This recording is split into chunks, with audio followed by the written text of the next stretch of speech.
Hey guys, welcome back.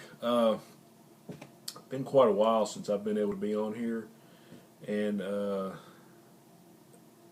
don't know. I think maybe the last video I did a few weeks ago, I might have said a little bit about families having some health issues.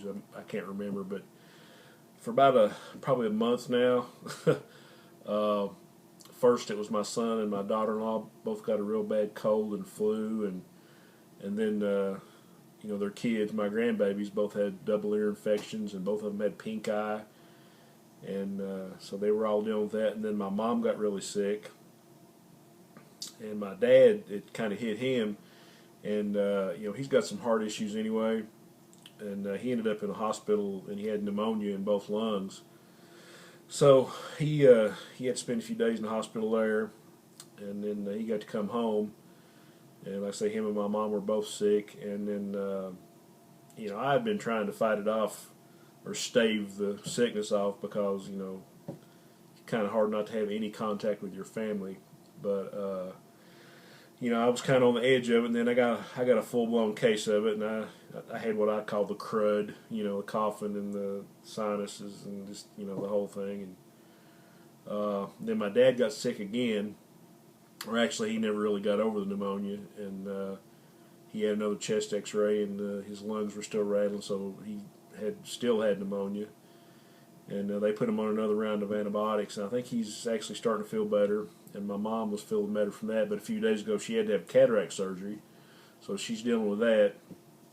And mine is still kind of hanging on. I'm still a little bit congested. And now my wife, Sandy, she's pretty sick with it. So basically, our whole family has pretty much got the shit kicked out of us, health-wise. That's about the only way to put it. But with that and, other stuff going on in just daily life, I haven't really had a chance. But I've missed it, and I've been trying to get on it and catch up on a few people's videos. But if you go a day or so without, watching any videos, you've missed 15, Even in, people have their own circles of, people whose videos they watch and closer to some than others. But if you miss a couple days, man, I mean, you're thrown behind. So, I'm going to try to get caught up, at least on my close circle, what I call my close circle. So, guys, be patient. It's not like I don't want to watch your videos and I don't want to comment, because I've had a lot of great comments on some other videos. But anyway, enough of that. It's kind of something that I had planned for a while.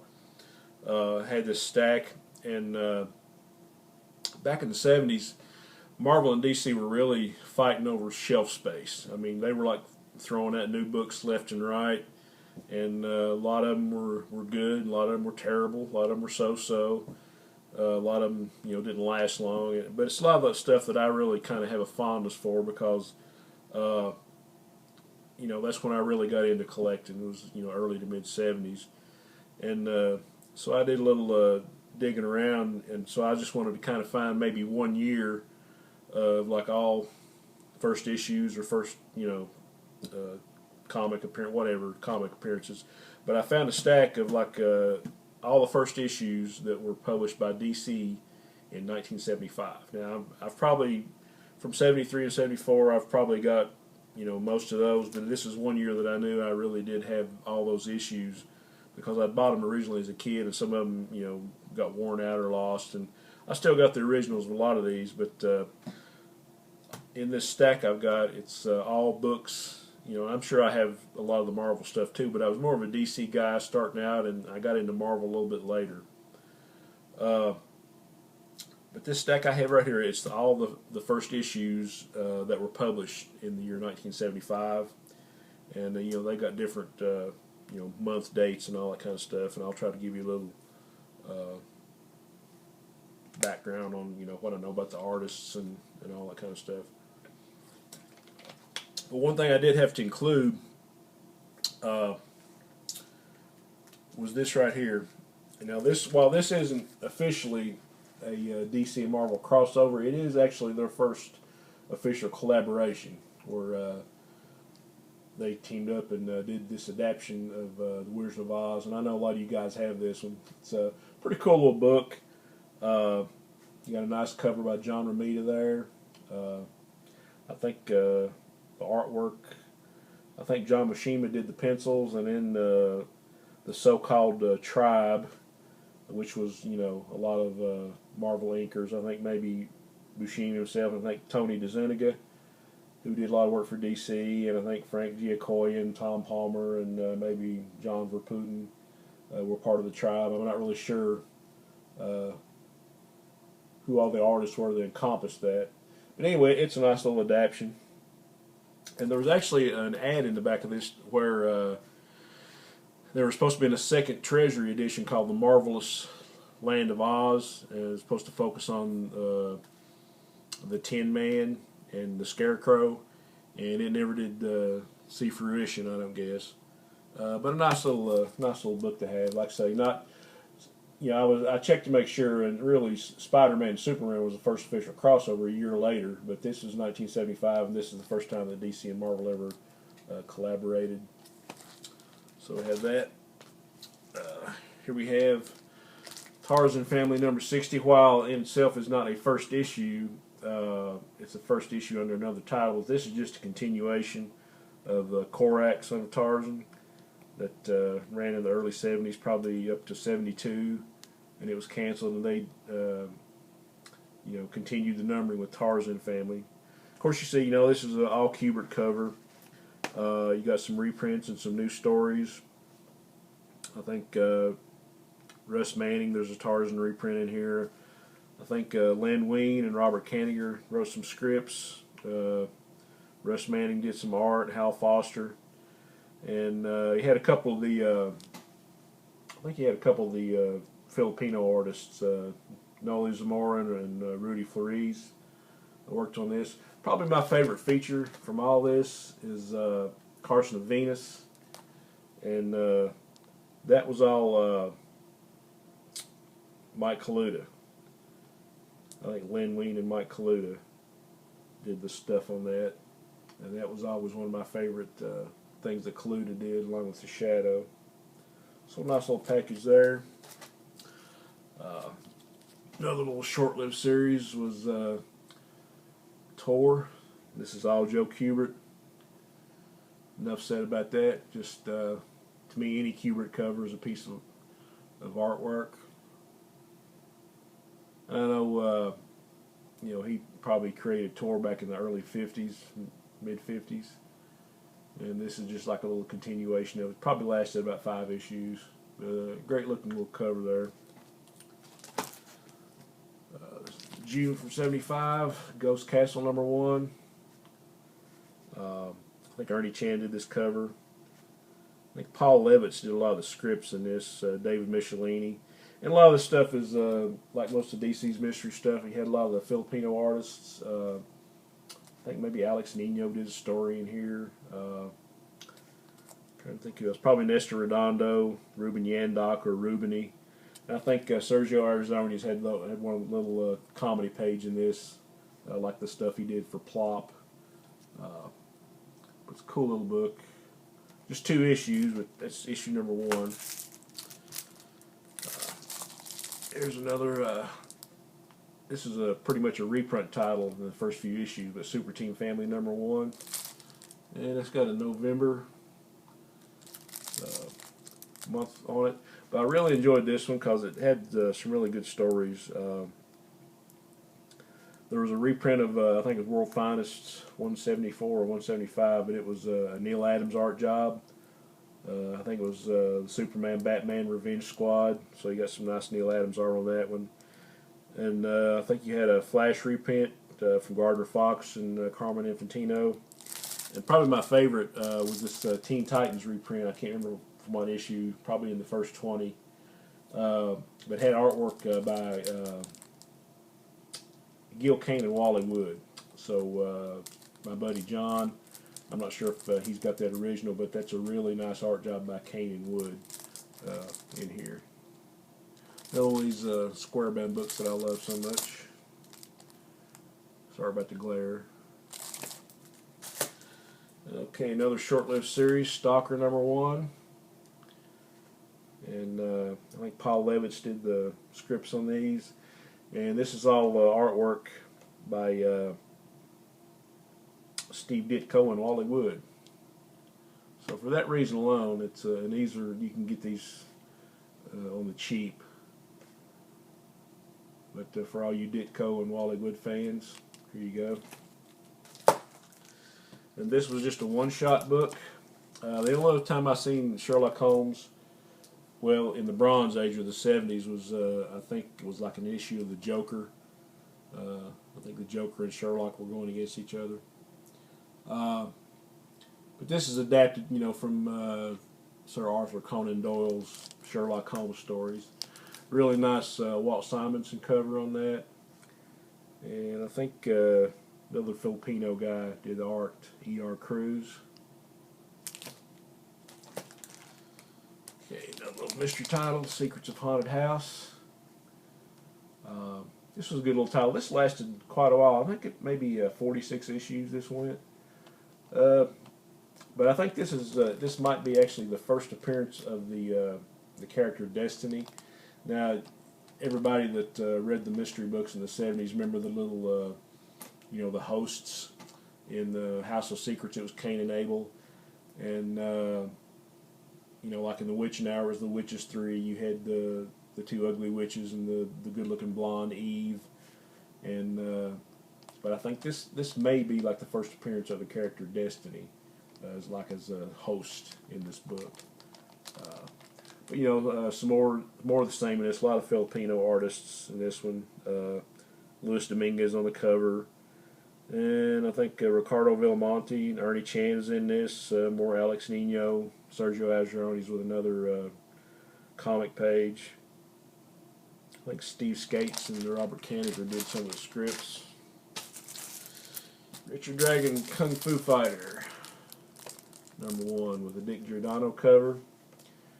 And I think the artist in this was a guy, I think he was another one of those Filipino artists, Leo Duranona, or Leopoldo Duranona, or something like that.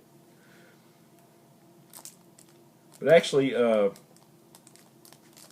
this was adapted from a novel called The Dragon's Fist by a writer named Jim Dennis. And Jim Dennis was actually a pseudonym for Denny O'Neil. So Denny O'Neil did a series of these little novels on this character, Richard Dragon.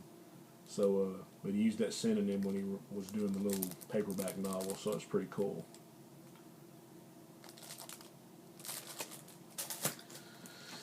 Another short-lived series, Man Bat, #1. Of course, it's a Jim Aparo cover. And the art in this one is by Steve Ditko and Al Milgrom. I think Jerry Conway script on this one.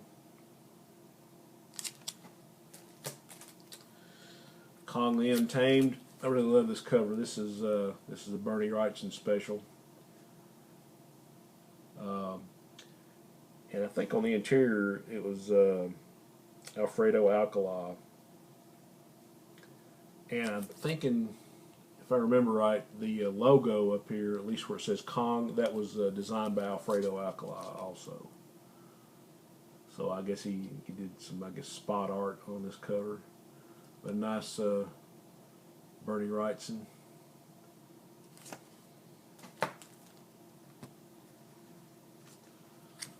Okay, Justice Incorporated. Same guy that created Doc Savage, Roberson. I think what's Kenneth Roberson? Yeah, Kenneth Roberson. This is another short-lived series, 4 issues. Great Joe Kubert cover. And I think Denny O'Neil adapted a lot of this stuff. I think Al McWilliams did the art in this issue. I know an issue or two where I think Jack Kirby did some of these too. Cool little series. I've shown this one before when I did my spotlight on the series of the 70s.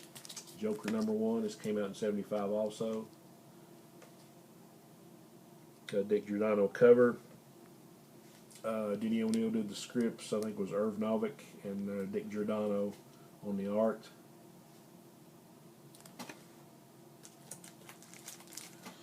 Hercules Unbound #1 with the Garcia Lopez cover. I think Jerry Conway did the art on this, and did the scripts, and I think it was Garcia Lopez and Wally Wood did the inks on a lot of these issues. This is another one of these post-apocalyptic, post-World War III books, and I think this was set in the same universe as like the Atomic Knights. I think, for those of you that read the old Strange Adventures series, had the Atomic Knights in. I think the World War III happened in 1986. And I think this is in the same universe, and I think too, well, at least in an issue of Amazing World DC Comics, this was also linked to Commandy's future. So it's all part of that post-apocalyptic universe. I think this another series lasted about 12 issues. Had some good stories and art in it. Claudia Unconquered. I think this was another 12-issue run. Got a nice Ernie Chan cover on this one. I think, not sure the artist. It might have been Villamonte again on this one. I'm not sure.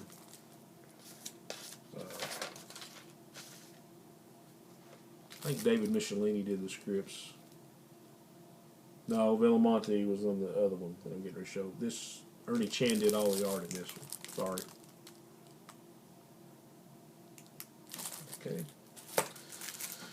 Beowulf, Dragon Slayer #1. I really like this cover. It kind of reminds me of a Mike Grell Warlord cover, especially the little monster there, or creature, and the kind of barbarian. It kind of reminds you of Mike Grell's work on Warlord.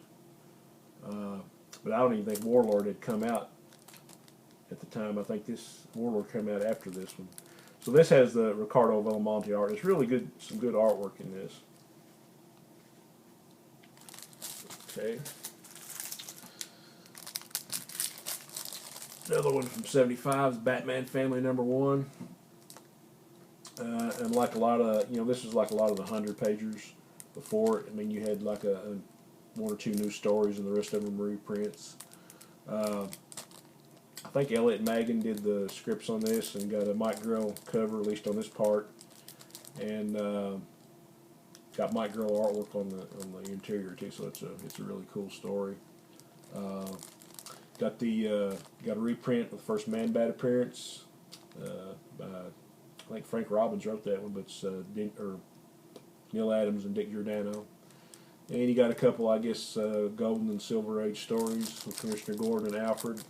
I think Jerry Robinson did some art, and Sheldon Moldoff as Bob Kane, because a lot of those guys ghosted for Kane, and he took credit for it, and I'm sure a lot of you know. What I thought was kind of interesting about this, if this looks familiar to DC fans, this is actually a repurposed figure. This was actually a Superman figure redone by Nick Cardy to be Batman, and this is actually, for those of you that collect Shazam, the first issue of Shazam in 1973, this was actually a Superman figure on the side presenting Shazam and Shazam #1. So this is actually a repurposed figure that Nick Cardy redid into Batman from Superman. So, a little interesting trivia fact for all you art fans. Okay, last one. I've shown this book before too when I featured this run. First issue special #1, introducing Atlas. I think this is all Jack Kirby, maybe D. Bruce Berry on the inks.